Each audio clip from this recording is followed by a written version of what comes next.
abundant life in Grand Prairie, and the title of my sermon is Keep Going. When you think of perseverance, what is the first thing that comes to mind? Personally, for me, I think of my microwave. Let me tell you, I've burned so many things in that microwave.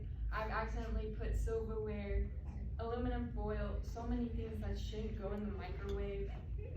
But one time my brother didn't like that his carrots were cold, so he put the carrots in the microwave for some reason. I don't know. But one of the carrots exploded. And in James 1:12, God blesses those who patiently endure testing and temptations. Let me tell you, that microwave had no idea what was coming, but it absolutely persevered through everything. Which brings me to my first point.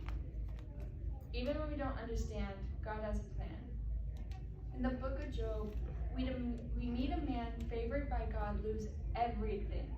Later in the story, we see Job questioning and kind of blaming God. Like, why is this happening to me? Why are you letting this happen? Like, what's the purpose of all of this? And later on in chapter 38, God explains something to Job. He created the heavens and the earth. Life follows the sound of his voice.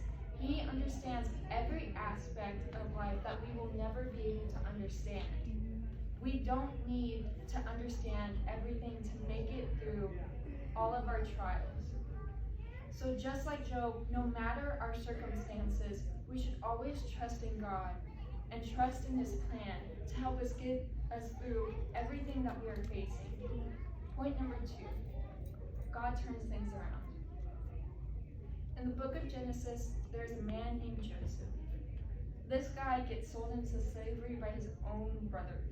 Could you imagine that happening to you? Because I couldn't. But no matter what he goes through, because he holds on to his faith, God allows him to thrive. And long story short, Joseph gets placed in a high position of power, a famine hits, and his brothers end up going to Egypt and asking for food because they don't have any.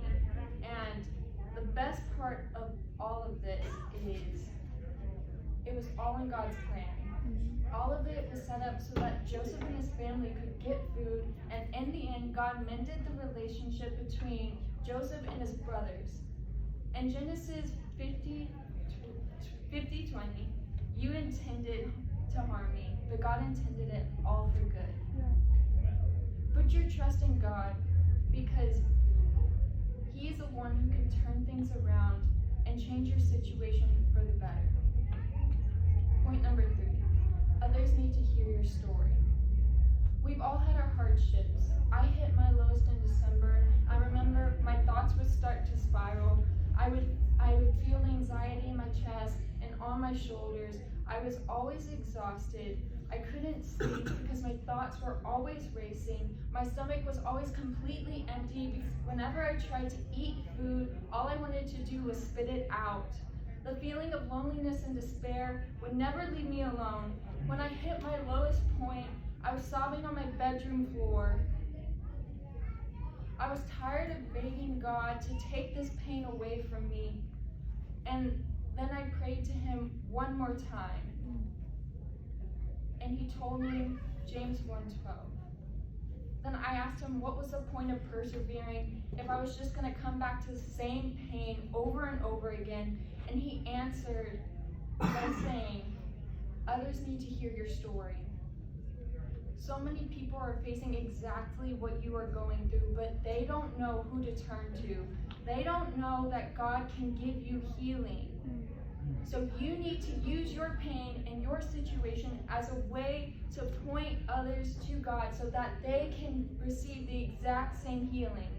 Me, Joseph, and Job have all faced some sort of trials, but all 3 of us kept going because we trusted in God. So whatever we faced, and no matter how big it may seem, we should always run back to God because he blesses those who keep going. Thank you.